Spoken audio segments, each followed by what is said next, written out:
TikTok akkauntingizga Visa karta ulagansiz. U Visa kartangizni siz uddalit qilmoqchisiz. Qanday qilib uddalit qilasiz?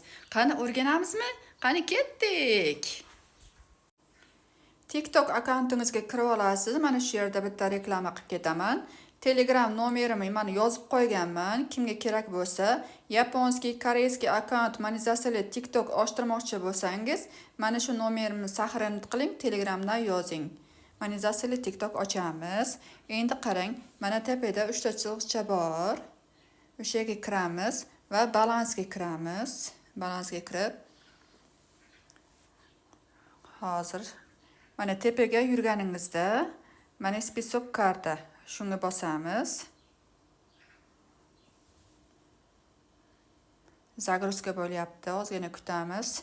Mana endi kartangiz raqami, mana shu yonini bosasiz. Mana uddalit chiqadi.